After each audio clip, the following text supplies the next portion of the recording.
So, just got done watching F1, and I'm gonna be honest, I wasn't surprised at all. I expected this movie to be good. I was looking forward to it ever since it was announced. Was it like 3 months ago?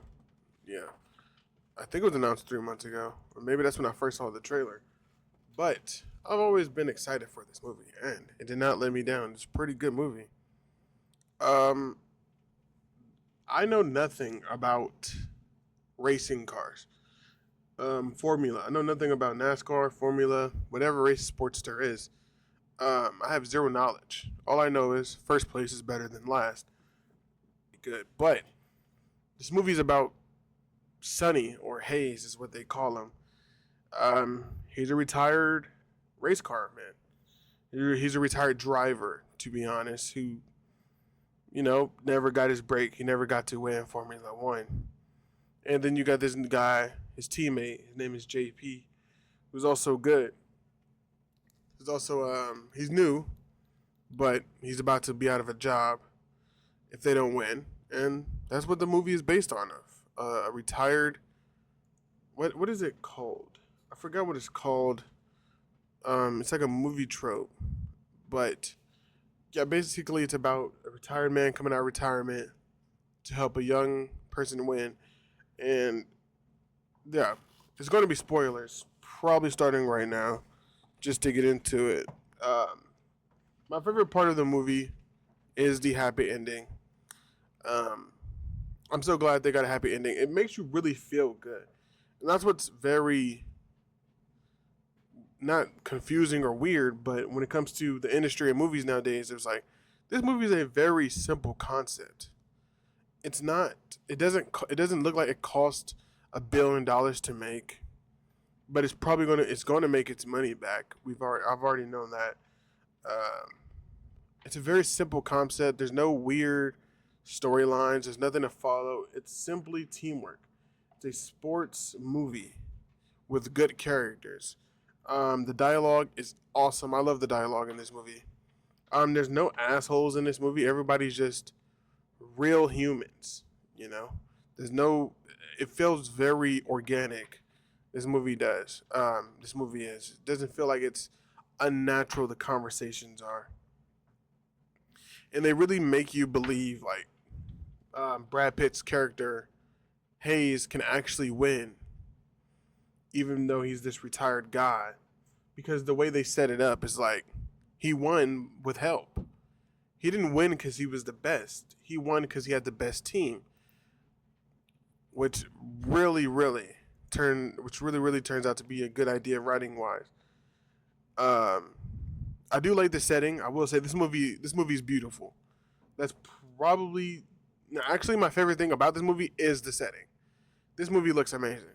Like I know nothing about Formula One, but the shots in this movie are phenomenal. The camera work is phenomenal. I don't know who did this because I didn't look into it, but the camera work is like perfect. Everything, the setting, the logos, the buildings, the cars, the design.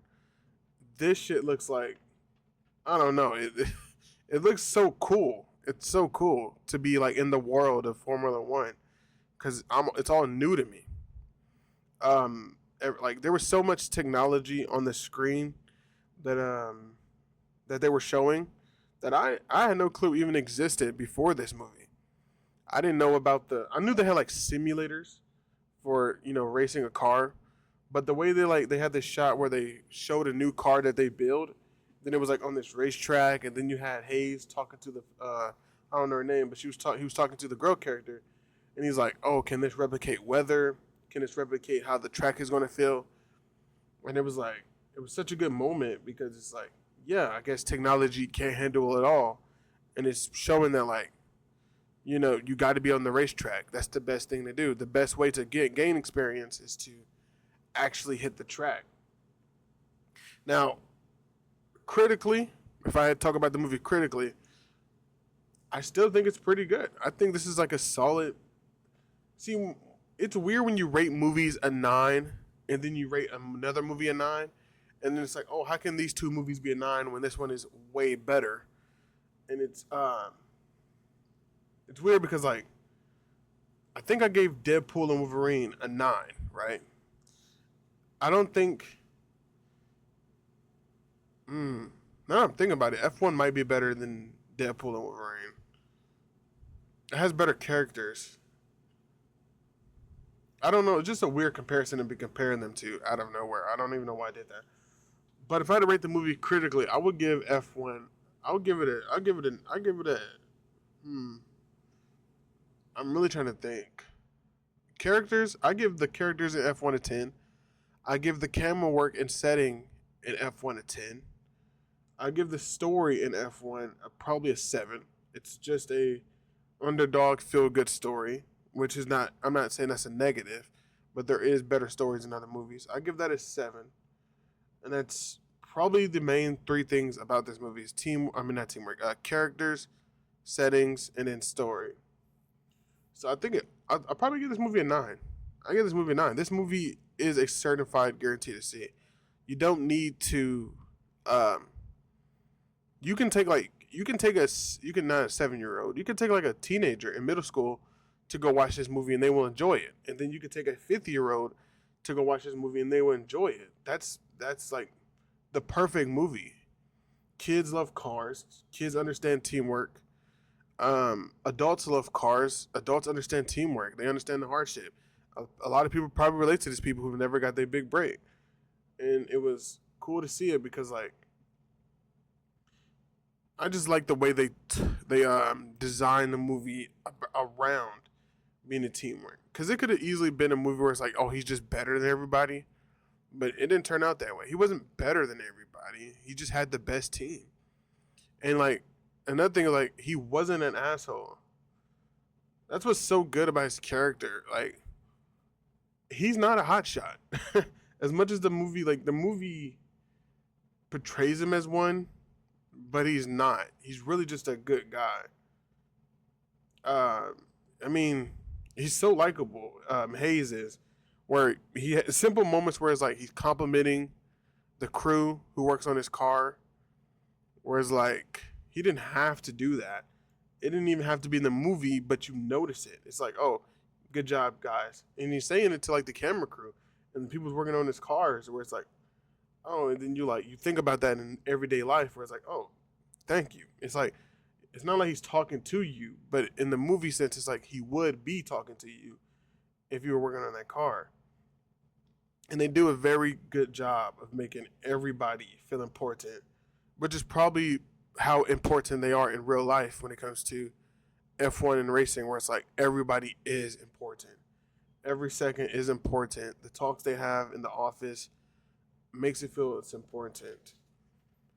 So, but the bigger thing is like F1 is such a simple movie, but it's so fucking good, which is such a weird thing where it's like movies nowadays are trying to be everything but entertaining and simple. Where it's like vanilla ice cream, no one's ever going to say no to vanilla ice cream. You don't need all these things to make it interesting. You just need a simple concept. Cool race cars, good characters, good dialogue. Boom, now you have a success. You don't need to have all these politics. This movie could have easily been filled with politics. It could have been filled with hurt coming at the audience. This movie could have been like this movie could have been like promoting F1, which it didn't do, which I kind of appreciated. It literally let the sport speak for itself. This isn't a movie where it's like, oh, come watch Formula One in real life. This is a movie where it's like, okay, we're going to make a movie. The sport is Formula One, and that's how it is. And now it's like, because I'm not going to watch Formula One after this movie. Um, I've never been a fan of racing.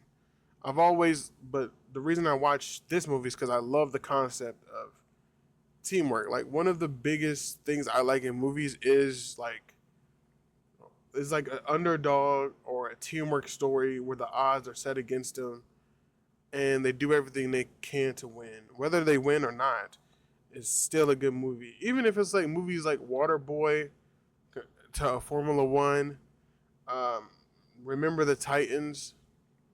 What else? What's else? Another movie where it's like they're the underdogs and they're trying to do everything to win. The Pursuit of Happiness is another movie where it's like it doesn't really matter um, what the premise of the movie is. The concept of working hard and being a good person is the center of the movie. It's always a good feeling, whether or not it's a happy ending or not. Because I just like seeing good dialogue, and this movie hits all the notes. But yes, if you haven't seen Formula One, I would 100% recommend seeing it. It's a good time, and that's all you were gonna ask for. It's a good time. I can see me rewatching this movie in about 2 years from now, maybe even a year from now. I can see me rewatching this movie. It has rewatchability. In terms of like the race car track, obviously you know what's going to happen, but the race part is entertaining from someone who doesn't even care for racing at all. Uh, yeah, that's probably the biggest compliment I give this. Even if you've never seen racing, if you're not entertained with Formula One, NASCAR, I don't know the difference. So I know a lot of people are probably yelling at the screen about that.